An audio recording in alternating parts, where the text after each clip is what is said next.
Welcome to the First Unitarian Church of Worcester, Massachusetts.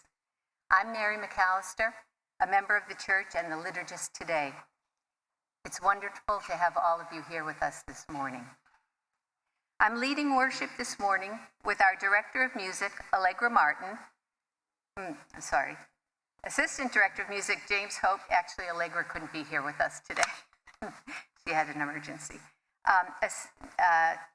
Director of Faith Development, Samantha Namath. Assistant Director of Faith Development, Abigail Hannaford Riccardi. And Broadcast Tech, Eugene Rossi. Kate Sheehan is our head usher. We are very pleased to have the Reverend Paul Langston-Daley as our guest preacher this morning. Paul is the Minister of Social Action at First Parish in Concord.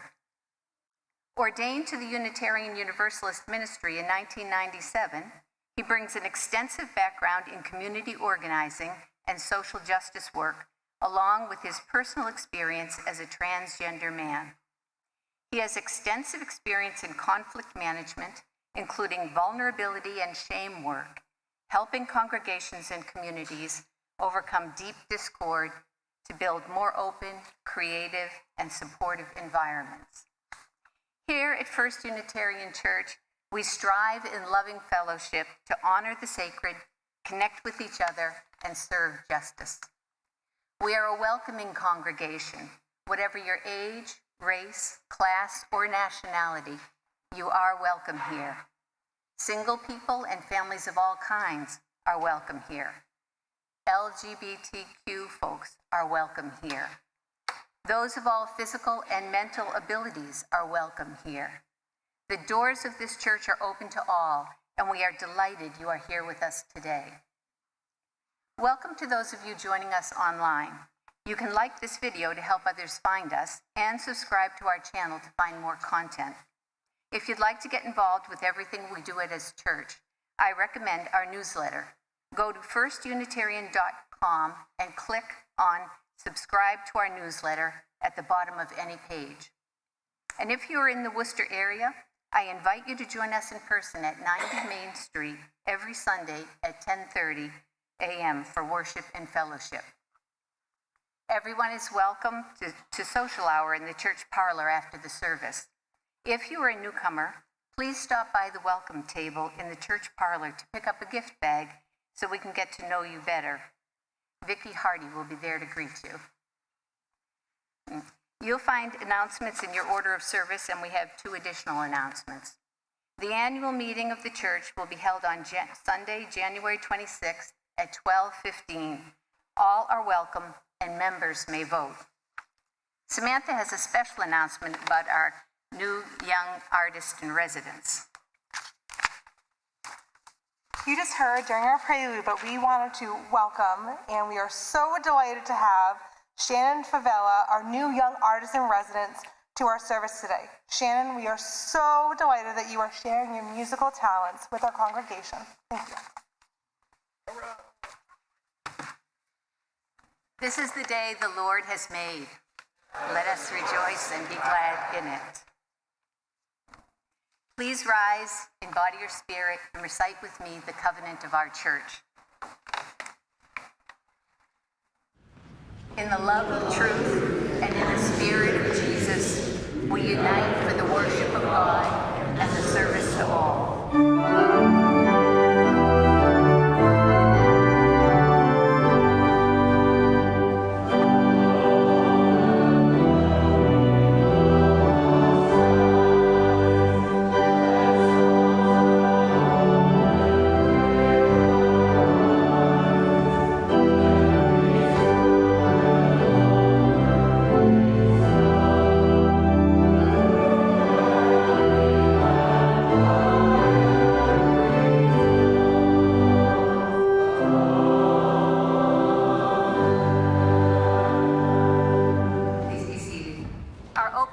This morning are by Thomas Merton. We are living in the greatest revolution in history, a huge, spontaneous upheaval of the entire human race. Not a revolution planned and carried out by any particular party, race, or nation, but a deep, elemental boiling over of all the inner contradictions that have ever been. A revelation of the chaotic forces inside everybody. This is not something we have chosen, nor is it something we are free to avoid.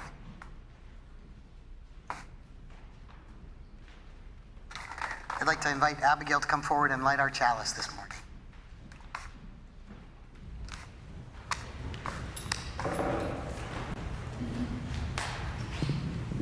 Actually, Sophia is lighting our chalice this morning. All right.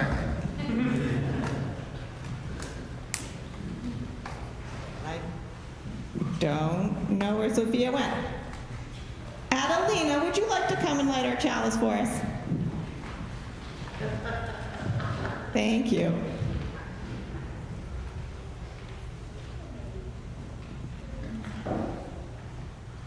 Oh, we have Ciro too. It's a very exciting day. All right.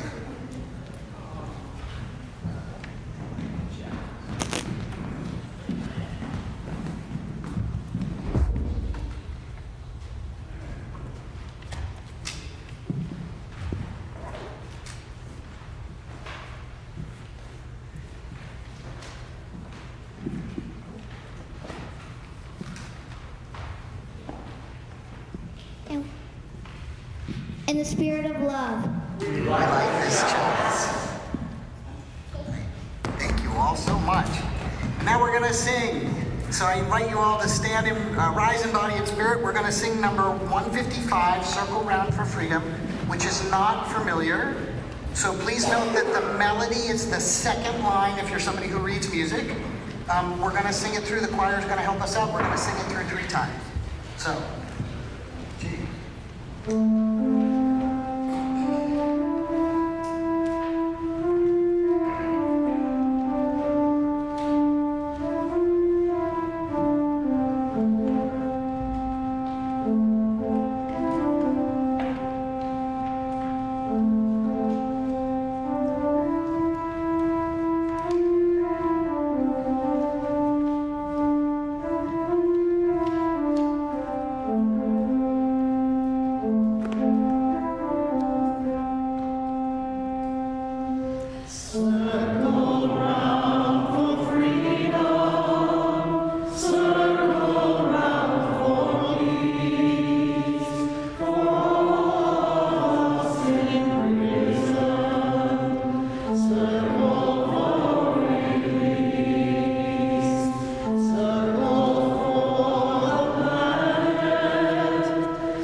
Our time for all ages this morning is by the one and only Dr. Seuss. Yertle the Turtle. On the faraway island of Salamasond, Yertle the Turtle was king of the pond. A nice little pond. It was clean, it was neat. The water was warm, there was plenty to eat. The turtles had everything turtles could need. They were all quite happy indeed. They were, until Yertle, the king of them all, decided the kingdom he ruled was too small. I am ruler, said Yertle, of all that I see, but I don't see enough. That's the trouble with me. With a stone for a throne, I look down on my pond, but I cannot look down at places beyond.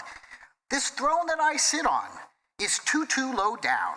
It ought to be higher, he said with a frown. If I could sit high, how much greater I'd be. What a king, what a ruler of all that I see. So Yertle the Turtle King lifted his hand, and Yertle the Turtle King gave a command.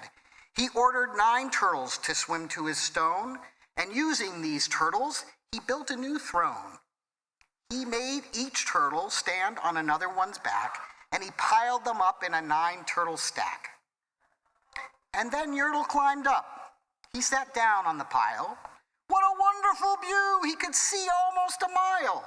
All mine, Yertle cried. Oh, the things I now rule. I'm the king of a cow. I'm the king of a mule. I'm the king of a horse. And what's more beyond, I'm the king of a blueberry bush and a cat. I'm a Yertle the Turtle, oh marvelous me, for I am the ruler of all that I see. And all through the morning, he sat up there high, saying over and over, a great king am I. Until long about noon, when he heard a faint sigh. What's that? Snapped the king, and he looked down the stack. And he saw at the bottom a turtle named Mac, just part of his throne. And this plain little turtle looked up and he said, beg your pardon, King Yertle. I've pains in my back and my shoulders and knees. How long must we stand here, your majesty? Please. Silence, the king of the turtles marked back. I'm king and you're only a turtle named Mac. You stay in your place while I sit here and rule. I am the king of a cow. I'm the king of a mule. I'm the king of a house and the king of a bush and a cat. And that isn't all. I'll do better than that. My throne shall be higher, his royal voice thundered. So pile up more turtles. I want about 200. Turtles, more turtles, he bellowed and brayed. And the turtles way down in the pond were afraid. They trembled, they shook, but they came, they obeyed. From all over the pond, they came swimming by dozens, whole families of turtles with uncles and cousins, and all of them stepped on the head of poor Mac. One after another, they climbed up the stack. Then Yertle the Turtle was perched up so high he could see 40 miles from his throne in the sky. Hooray, shouted Yertle. I'm king of the trees, I'm king of the birds, I'm king of the bees, I'm king of the butterflies, king of the air. Ah me, what a throne, what a marvelous chair. I'm Yertle the Turtle, oh marvelous me, for I am the ruler of all that I see. And then again, from below in the great heavy stack, came a groan from that plain little turtle named Mac. Your Majesty, please, I don't like to complain, but down here below, we are feeling great pain. I know you up on top are seeing great heights, but we down here at the bottom, we too should have rights. We turtles can't stand it. Our shells will all crack. Besides, we need food. We're starving, groaned Mac. You hush up your mouth, howled the mighty King Yertle. You've no right to talk to the world's highest turtle. I rule from the clouds over land, over sea. There is nothing, no, nothing that is higher than me. But while he was shouting, he saw with surprise that the moon of the evening was starting to rise up over his head in the darkening skies. What's that? Snorted Yertle. Say, what is that thing that dares to be higher than Yertle the king? I shall not allow it. I'll go higher still. I'll build my throne higher. I can, and I will. I'll call some more turtles. I'll stack them to heaven. I need about 5,607. But as Yertle the Turtle King lifted his hand and started to order and give the command, that plain little turtle below in that stack, that plain little turtle whose name was just Mac, decided he'd taken enough, and he had. And that plain little lad got a little bit mad, and that plain little Mac did a plain little thing. He burped, and his burp shook the throne of the king. And Yertle the Turtle, the king of the trees, the king of the air and the birds and the peas, the king of the house and the cow and the mule, well, that was the end of the Turtle King's rule. For Yertle the Turtle, the king of Solomon, fell off his high throne and fell plunk in the pond. And today the great Yertle, that marvelous he, is king of the mud. That is all he can see. And turtles, of course, all turtles are free, as turtles, and maybe all creatures, should be.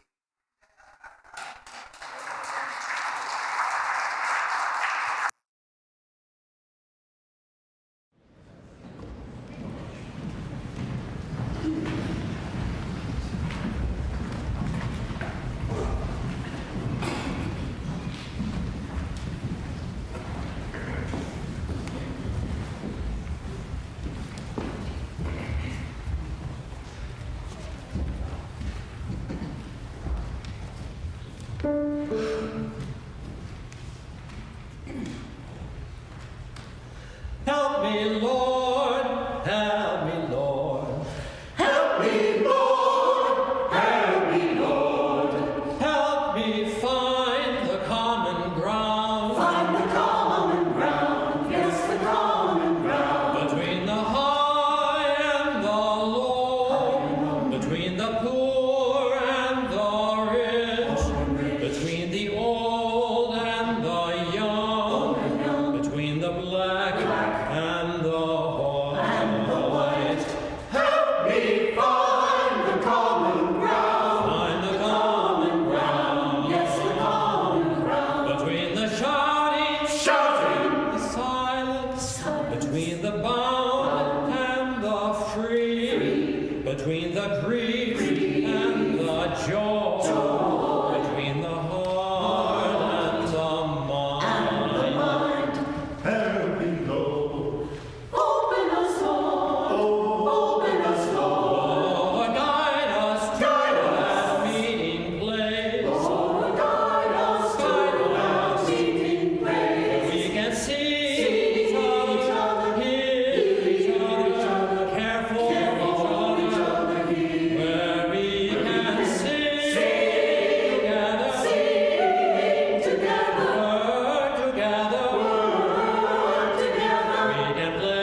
a moment to invite all my children, friends, teens, volunteers, and anyone who wants to get a little bit crafty down to the ladies area for our faith development classes.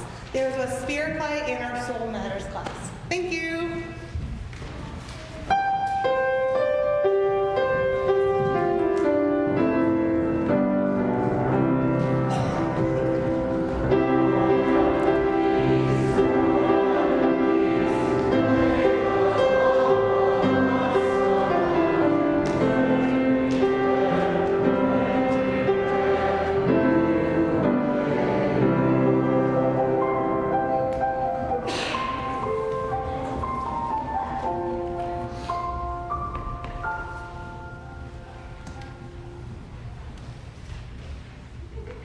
I invite you now to join me in the unison.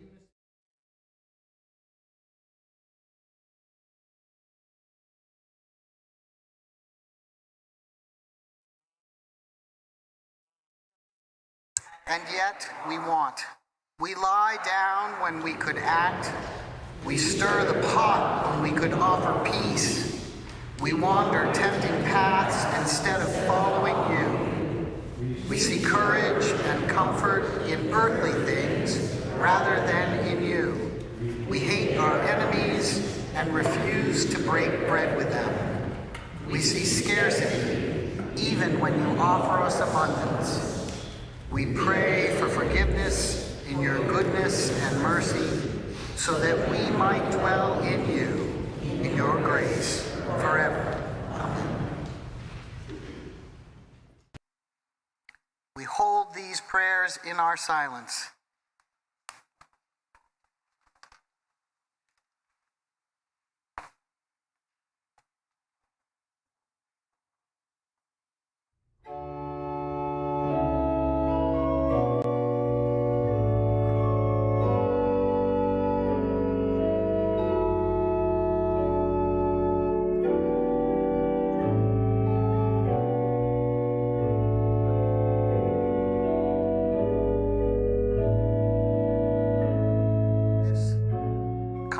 As it is in many of our congregations, to share the joys and sorrows that are here among you all. This morning there are none, and so I will offer simply a prayer for all of those in our congregations and all those in Los Angeles that are facing the fires that are significant.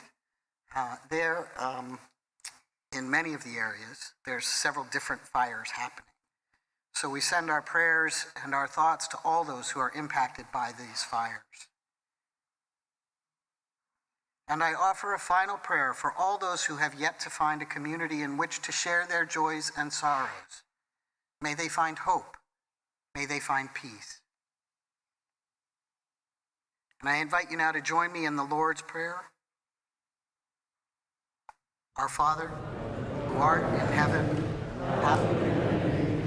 Thy kingdom come, thy will be done, on earth as it is in heaven. Give us this day our daily bread, and forgive us our trespasses, as we forgive those who trespass against us. And lead us not into temptation, but deliver us from evil. For thine is the kingdom, and the power, and the glory, forever and ever. Amen.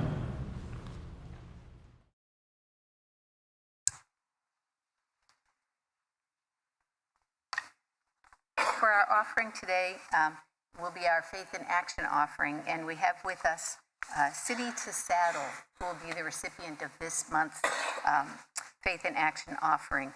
City to Saddle is a nonprofit that supports underserved youth in equestrian and farm programs. We have with us today Dale Perkins, and who is a runner of the project, and Esmerella Toledo, a participant.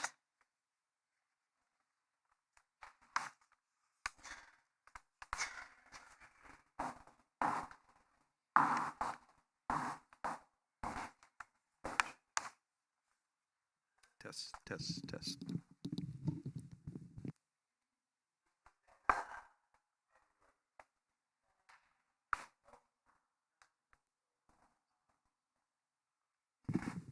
How are we now? All right, thank you. Thank you for having us very much. I'm Dale, and this is one of our riders, Esmeralda. And City of Saddle is actually a pretty small organization. It's volunteer-driven. We have a small board of directors, Massachusetts-based, and we bring riders to 3 different farms right now in the state. And most of the participants are from Worcester, Mass. And I'm from Mesa Farm in Rutland. I'm the president of City to Saddle, but also the host of a lot of week-long programs. And the typical program is kids Monday through Friday, 1 week during the summer. They come every day and they do experience horse and farm activities. And the reason we do it, we feel it really opens our world to, the farm and farm life and horses, and it helps them mentally. Just a lot of cognitive thinking goes into working with horses and, learning and working together. But also it helps them socially, that they have to trust the riders, or trust each other to work as a team, trust us as the staff, and trust the horses. And I think that's where kind of some of that, horses are non-judgmental. They're sentient animals, and they respond to kindness and good, clear communication. I think a lot like people. And I think that's where that aha moment comes in, when you see little kids like this, who come and can suddenly control this big horse and direct that animal and say, wow, this animal really likes me, and I think that's kind of why we have this organization. And now I'm going to have Esmeralda just talk a little bit about something she wrote up. And if you want to hear a special story about Esmeralda, come to coffee hour afterward and I'll tell you.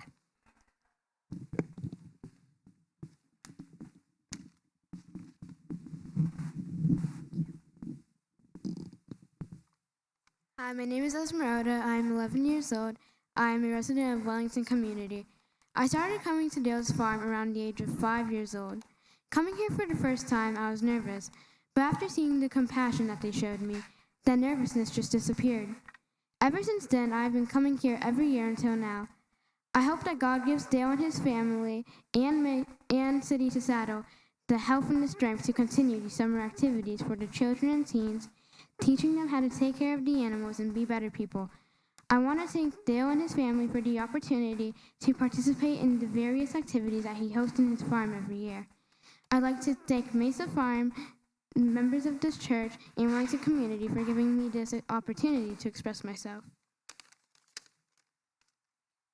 Thank you very much.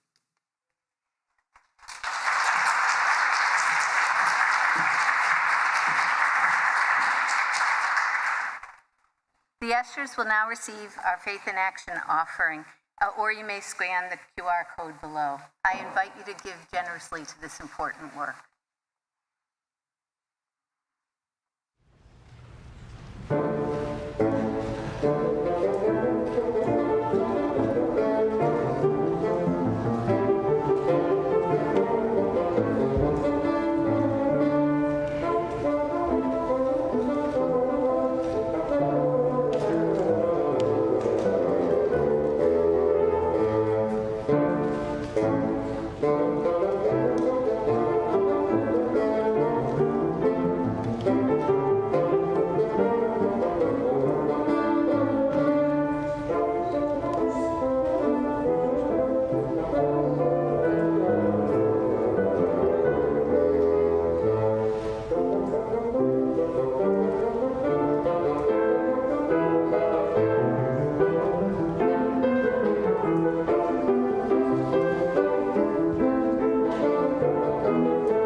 Our scripture this morning is from Hebrews 10, 24 and 25.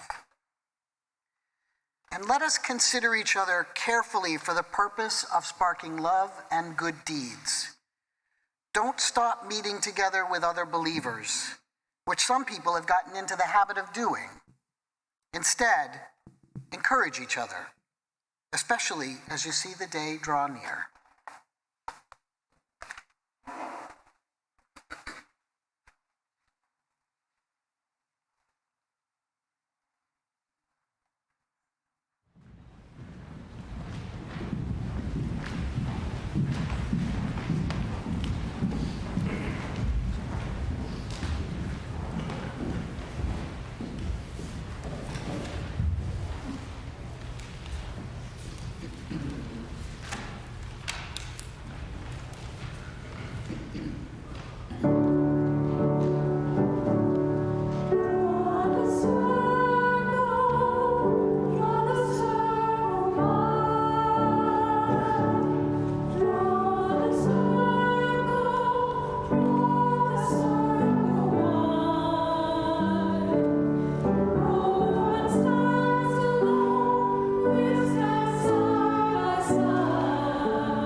Our reading is on voluntary associations of James Luther Adams from the UUA Leader Resource. James Luther Adams was a Unitarian minister in Germany in the early 30s, where he saw the rise of Hitler and the Nazi Party and brought back to the United States tools for resistance. During his so-named conversion experience in Germany, Adams said he gained the conviction that a decisive institution of the viable democratic society is the voluntary association. Adams characterized his experiences in Nazi Germany as inducing a kind of conversion in him that brought about his plunge into a host of civic-minded, voluntary, associational activities when he returned to the States. He claimed that such associations are a medium for the assumption of civic responsibility. Adams further argued, a religious congregation is a voluntary association that attends to the psychological well-being of its members, as well as to the organization and direction of their collective behavior for promoting social, political, and economic change in the wider world. For Adams, voluntary associations are organizations to which we freely have chosen to belong, rather than those into which we have been born, such as our birth family, community, and political state. Adams insisted that it is in voluntary associations that we gain the power to negotiate our own internal feelings with others, and also to gain power as a group to negotiate changes in the non-voluntary associations that rule our lives. Religious voluntary associations work in both the private psychological sphere of the individual and also work with the individual as an utterly associational being, someone who is known by their group affiliations. This is why Adams says, "By their groups shall ye know them." Adams concludes, we learn how to negotiate the tensions between our inner lives and our external behavior together in voluntary associations.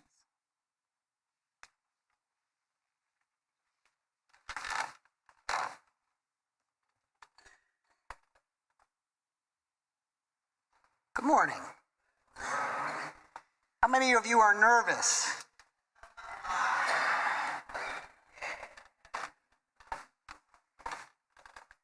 If you're not nervous, you're probably not paying attention. So today I want to talk a little bit about how we might respond to what's about to happen. We did this once before. It was chaos then. We can't expect anything different now. Only probably it's going to be worse, right? So there are things we can do to respond, to resist, to strengthen our democracy, and to maybe even save it. And as an organizer, and I've been doing organizing for a long time, I've come across a lot of different models for organizing. And the thing about organizing is you have to remember that organizers always think about the world as it is and the world as it should be, right? So when we think about the world as it is, and we see what we're looking at here, we think about the world as it should be, we don't all have the same idea about the world as it should be. All you have to do is look at Project 2025 to realize that we are not all on the same page about what the future should look like. In progressive circles, in our Unitarian Universalist congregations, in other places where there are liberal and progressive movements, we recognize that interdependence and interconnection is part of the process for change. We recognize in the language of this faith that love lies at the center. And what that means is that we have to draw the circle wider, not make it smaller. And so for us, as we think about the world as it should be, I hope we think about a world that draws the circle wider, that invites more people into the conversation, that deepens and engages who we are together and how we live in this world together. But the question really is, how do we resist? How do we manage what feels like an impossible situation? So as I said, I've been working in organizing a long time, and I've learned a few things here and there. And one of the models that I learned in my early days with the Industrial Areas Foundation is a model of society that's pretty simplified, but I think it really speaks to the time that we're in and the opportunities for resistance. So it's a model, and like most models, it misses some things and it picks up other things. But again, I think generally speaking, this model is helpful for us. So I'm going to invite you to think back to your math days and to think about a Venn diagram with 3 circles that kind of all overlap. Okay? A little bit, they overlap a little in each area. These 3 spheres make up our society. The first sphere is the civic sphere. Okay? And the civic sphere includes these voluntary associations that James Luther Adams talked about and spent his life trying to build. These are the organizations that we join voluntarily. Churches, unions, clubs, low impact kinds of groups. If you're part of a bridge club or if you were part of a bowling team, these are voluntary associations. These are opportunities for us to get to know our neighbors and to talk with them and to engage with them while we're doing something else. These conversations often include values and relationships and priorities, and it is an opportunity, as Adam said, to talk about the power to gain the power to negotiate our own internal feelings with the feelings of others, right?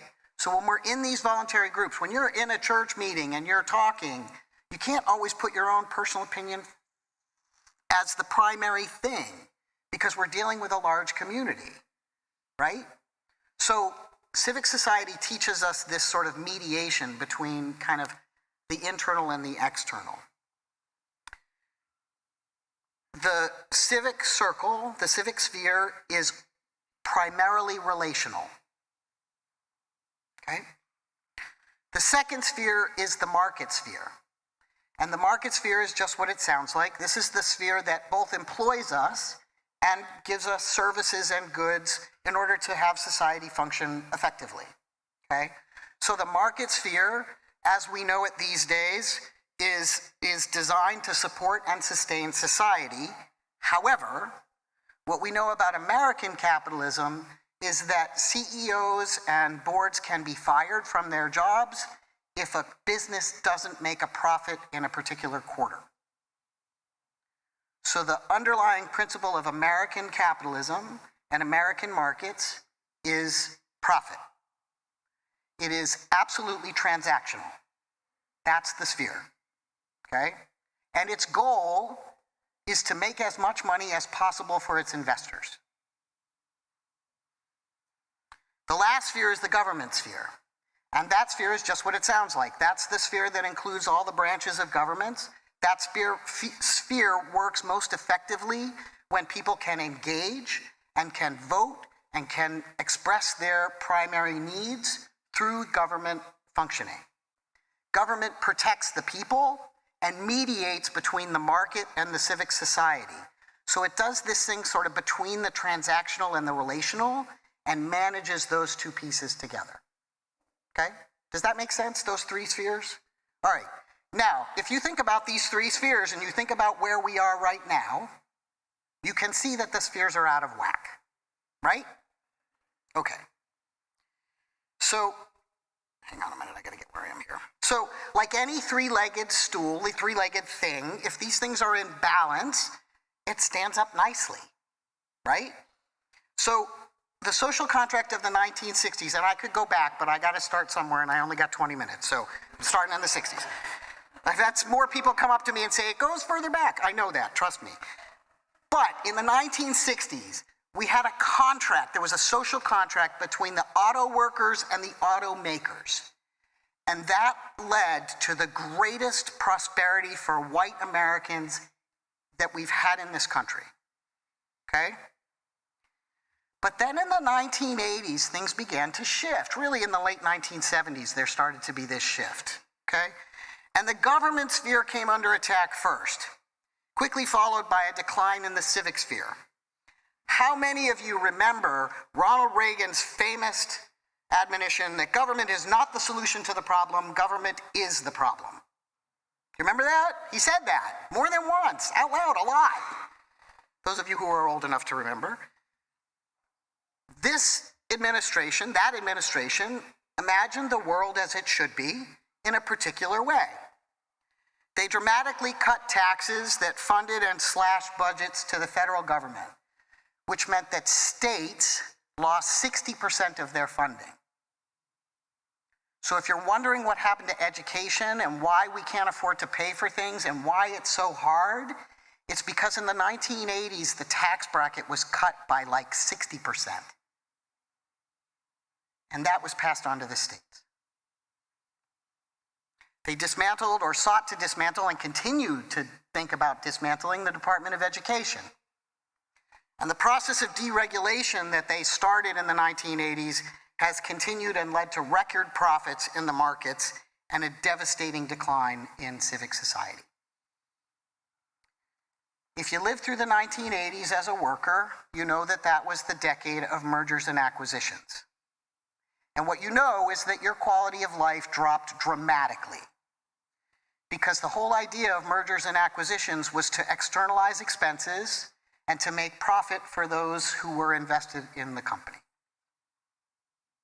Which often meant that if you were part of Digital Equipment Corporation or GE, you know that that whole middle management just got crunched and tossed out.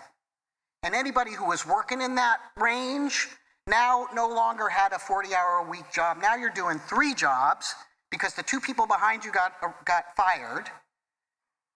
And the only way for you to keep your job is to do 3 jobs for the same pay, which means you have less time to do anything else. When you get home, you're tired, and you can't really do anything because you've been working so hard. And it's hard to unplug and disconnect. We also know that during the 1980s, Ronald Reagan fired every single air traffic controller in the country. They were a union. They were striking because they felt that their working conditions were dangerous, and the administration's response was to fire them all. It signaled the end to support of unions by the government. And the unions have declined ever since, until this last administration, where things started to pick up just a little bit. Challenges to environmental laws, criminal codes, tax codes, and anything that might impinge on market expansion have been mounted and succeeded, and over the last 4 decades, the market sphere has grown.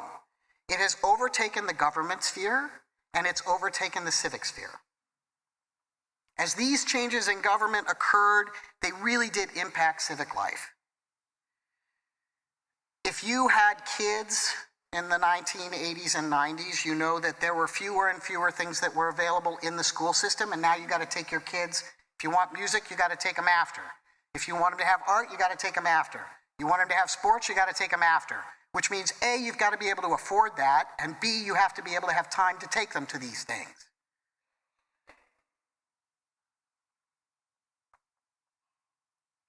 Those education reforms that began under Reagan and Bush have continued. And the policies that are designed to cut and starve public schools continue as the starvation-induced decline justifies and supports school vouchers. I just have to say that if the primary goal of market is to externalize costs, I'm not entirely sure that's a good model for government.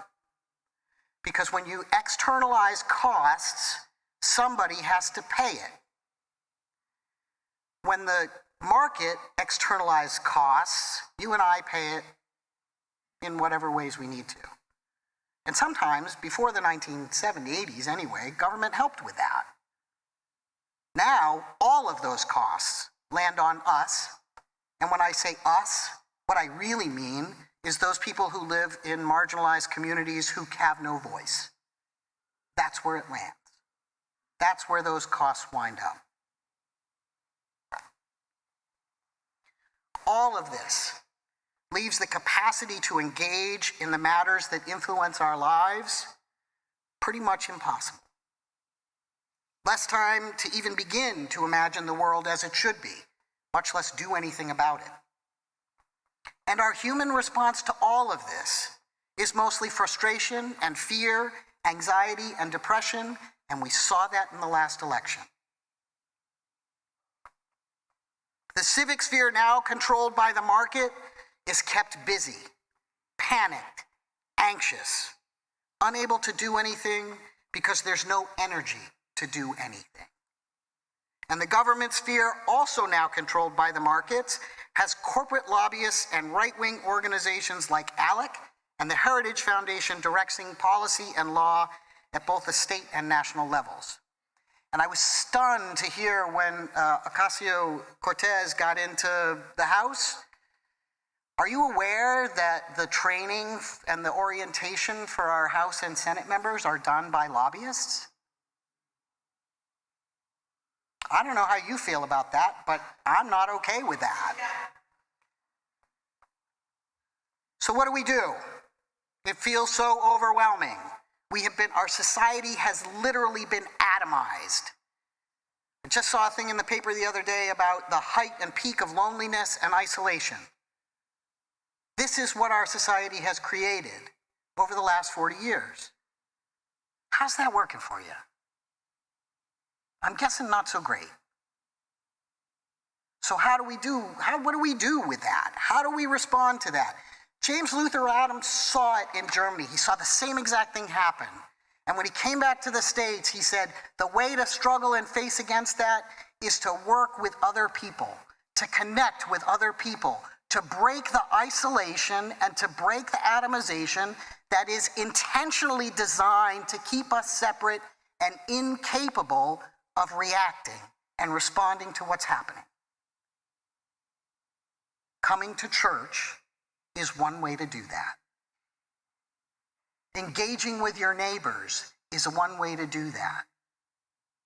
Part of what happened during the lockdown and the pandemic, you got all these people who were like, yeah, I'm done. I'm quitting. This quiet quitting, right? That occurred. That was the civic society pushing back against the markets, saying, no, you will not control my life in all the ways that you have anymore. And that is a healthy response. That's what we need. We need people taking back their time, telling the markets no, understanding that the markets work in conjunction with us, not over us or above us. They can't function without us. If you're familiar with a group called Braver Angels, they're an organization that brings the right and the left together to engage in civic dialogue. Now, it's a good organization, but if you're a person with a marginalized identity, don't go in there thinking that people are going to be happy and glad to see you.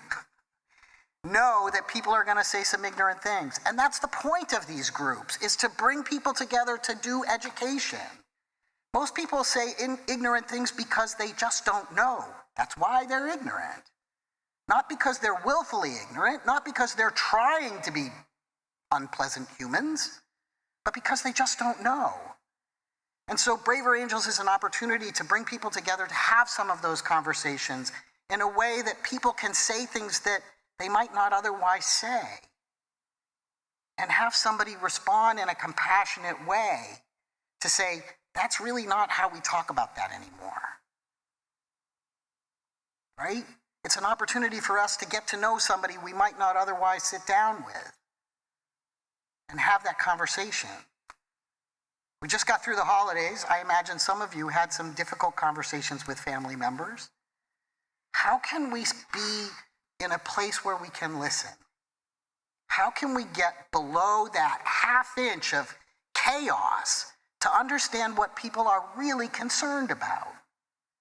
We can't do that unless we're in conversation with each other, unless we're willing to listen to each other, unless we have opportunities to have those kinds of conversations. Bowling leagues are great for that, right? Those kinds of activities where you got something else going on and the conversation is happening kind of over here. And the relationship gets placed first. That's what we're looking for. Those kind of quality of relationships. Meet people, talk to people, engage with people, do more of this, be part of things. Now, I recognize that some of you may just be here because, this is your social group and this is where you come for social activity. Like, I get that. My mother went to church for years and years and years because that was the social thing to do. Just know that by being a member of this congregation, you are throwing your lot in with a bunch of progressives who think the world could be a better place. And if really what you want is just socialness, that's okay. We're happy to have you here. But know that your presence here is more than just that. And that matters. My colleague, Teresa Soto, writes, resistance on these opaque horizons only requires one source of strength, one ray of light. Remember that persistence doesn't require all the answers up front, only one. Fortunately for all of us, we have one response: to remain together through awkward times and happy ones. We remember and we find our resolve in one another. May it be so. Blessed be, and amen. And I invite you now to join in our final hymn, number 323, Break Not the Circle.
She writes, all that you touch, you change.